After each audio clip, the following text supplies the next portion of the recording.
नमस्कार, मैं हूं मनीष। आप देख रहे हैं दी न्यूज़ 9X। दी न्यूज़ 9X में आप सभी का स्वागत है। पूरे बिहार में सरकारी स्कूल खबरों में रहता है, लेकिन कॉलेज कभी भी खबरों में नहीं रहता है। कॉलेज में ना पत्रकार जा पा रहे हैं, ना ही कोई बड़े पदाधिकारी लगातार पहुंच पा रहे हैं। लेकिन हमारे साथ आज जो मौजूद हैं वो लगातार कॉलेज के मसले को लेकर सड़क से सदन तक पहुंच रहे हैं। इनका नाम डॉक्टर आलोक राज है, जो कभी छात्र नेता हुआ करते थे। आजकल क्या कर रहे हैं और क्यों चर्चा में है मीडिया में, आज उनसे हम बातचीत कर रहे हैं। इस वक्त हमारी मौजूदगी बिहार के पूर्णिया में है और पूर्णिया विश्वविद्यालय के मसले को लेकर डॉक्टर आलोक राज से मैं बात करने जा रहा हूं। और आलोक जी, हमें ये बताइए कि आप इतने खबरों में क्यों हैं? सबसे पहले मैं आपको धन्यवाद देता हूं कि आपने बुनियादी, किसी भी राज्य की सबसे बुनियादी व्यवस्था शिक्षा है और शिक्षा के मसले को लोकतंत्र के चौथे स्तंभ के माध्यम से उठाने का जो प्रयास किया है, इसके लिए आपके साथ साथ मैं न्यूज़ 9X को भी धन्यवाद देता हूं और न्यूज़ 9X के दर्शकों को भी धन्यवाद देता हूं। अच्छा आलोक राज जी, आप तो डॉक्टर आलोक राज हो गए, आपने छात्र राजनीति की। किन किन मसलों को लेकर आपने छात्र राजनीति की? इन छात्र राजनीति जो है, छात्र राजनीति शिक्षा, उच्च शिक्षा को पॉजिटिव व्यू में ले जाने के लिए होनी चाहिए। जैसे छात्रों की विभिन्न समस्या क्या है कि जब छात्र यूजी से पीजी की ओर और यूजी से पीजी की ओर बढ़ते हैं, तो यूजी में छात्र जो है वो खुद अपने आप में इस तरह के एस्टेब्लिश्ड नहीं होते हैं कि उनको हर एक गतिविधि की जानकारी हो। यूजी मतलब स्नातक और पीजी मतलब स्नातकोत्तर। तो लोग जो है मतलब जो स्नातक करने बच्चे आते हैं तो उनको बहुत जानकारियाँ नहीं। तो सबसे पहले छात्र नेताओं को ये बात समझनी चाहिए कि बच्चे को समुचित जानकारी उपलब्ध कराई जाए, पहली प्राथमिकता होनी चाहिए। क्योंकि कभी कभी बच्चे क्या करते हैं, आप देखेंगे तो बिहार में एक उच्च शिक्षा के व्यवस्था में एक और बहुत बड़ी गिरावट आई है मनीष जी। क्या गिरावट आई है? आप देखेंगे कि इंटर में बच्चे जो है, अधिकतर बच्चे साइंस ले लेते हैं, लेकिन जैसे स्नातक करने की बात होती है तो वो साइंस की ओर से जो है आर्ट्स की ओर मूवमेंट कर जाते हैं।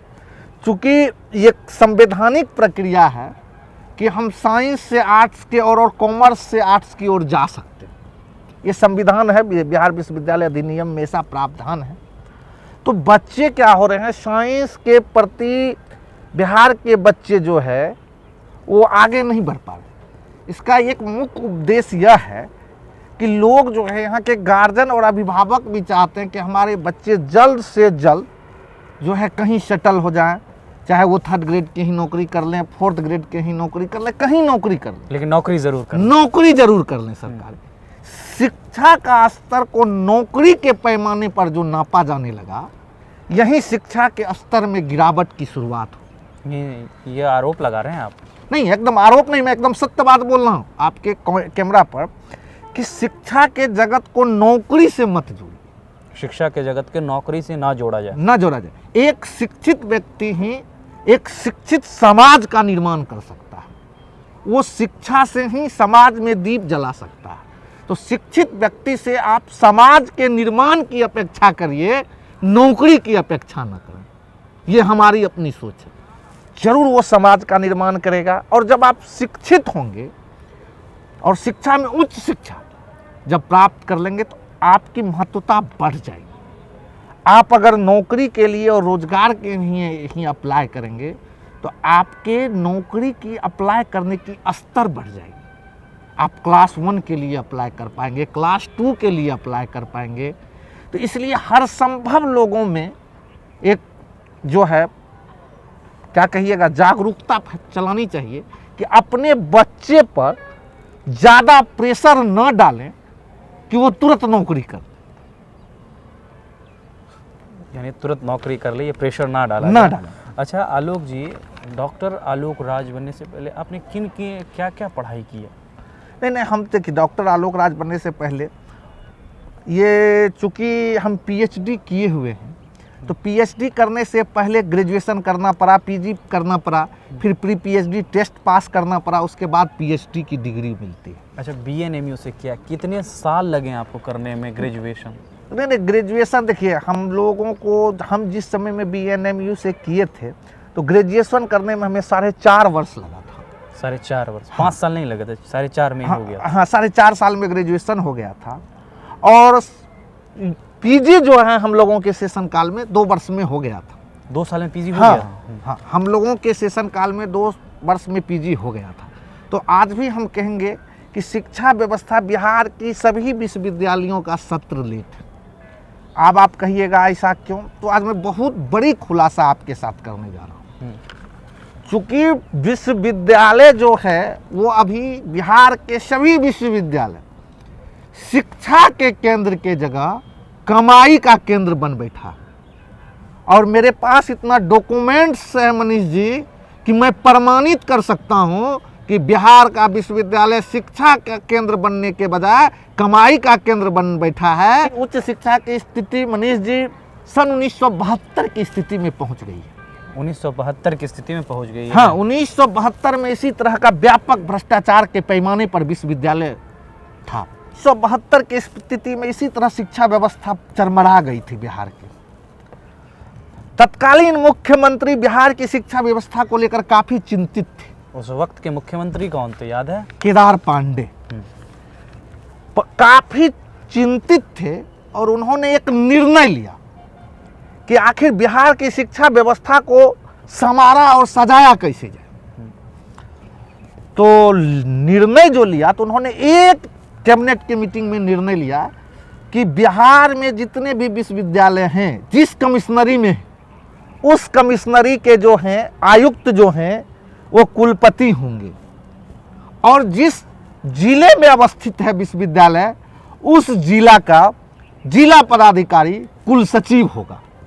और बिहार की उच्च शिक्षा व्यवस्था इस निर्णय के बाद जो बुरे काल से गुजर रहा था, जो डिग्रियां नहीं बोलनी चाहिए, बिहार के डिग्रियों को ये कहा जा रहा था कि बेची जा रही थी, बिहार के पूरे भारत और पूरे वर्ल्ड में बदनामी हो रही थी, उस बदनामी को रोकने का काम किया गया। और उस बदनामी को रोकने के बाद शिक्षा की व्यवस्था सुदृढ़ चली। उसके बाद चूंकि बिहार की उच्च शिक्षा व्यवस्था में की कुछ प्रावधान है कि एकेडमिक और प्रशासनिक, विश्वविद्यालय के एकेडमिक और प्रशासनिक बिहार के कुलाधिपति होते हैं, जिसे भारत सरकार नियुक्त करती है, मतलब केंद्र सरकार नियुक्त करती है। और कहीं ना कहीं ये जो कुलाधिपति बाहर से आते हैं, इन्हें बिहार से कोई लेना देना नहीं रहता। और अब एक नई प्रपाति की शुरुआत हो गई पिछले कुछ दिनों से कि जिस राज्य के कुलाधिपति होंगे उसी राज्य के अधिकतर लोग कुलपति हो जाएंगे अलग अलग विश्वविद्यालय के, और वो शिक्षा के स्तर को गिरा रहा है। चूंकि वो लोग जो आ रहे हैं उन्हें बिहार में शिक्षा का डेवलपमेंट हो, शिक्षा का विकास हो, इस पर कुछ नहीं सोचना। बिहार के तमाम विश्वविद्यालयों का यही हाल है। जिस विश्वविद्यालयों के लिए काफी संघर्ष किया हमने, आप लोग जानते होंगे, बूट पॉलिश तक किया। आपने विश्वविद्यालय बनाओ संघर्ष समिति बनाकर बूट पॉलिश, वो क्या था? विश्वविद्यालय बनाओ संघर्ष समिति जो बनी, उसमें कई लोग थे, मार्गदर्शक मंडल में भी पूर्णिया के कई लोग थे। विश्वविद्यालय बनाने के लेकर विश्वविद्यालय बनाओ संघर्ष समिति बनी और संघर्ष किया गया। और 18 मार्च 2018 को पूर्णिया विश्वविद्यालय अस्तित्व में आ गई। और विश्वविद्यालय जो बनी, तो ये दुर्भाग्य रहा पूर्णिया विश्वविद्यालय का कि कुलपति प्रोफेसर राजेश सिंह जैसे बिहार को लूटने जो आए थे, हम जो बोले आयाती कुलपति, ये लोग जो बिहार को लूटने आए थे, उसमें से एक कुलपति पूर्णिया विश्वविद्यालय पूर्णिया को मिल गया।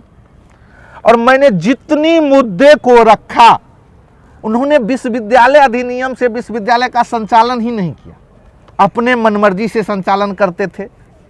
किस तरह विश्वविद्यालय को चलना चाहिए इस पर कोई ध्यान नहीं था। बिहार के छात्रों का भविष्य बर्बाद करने का काम करते थे।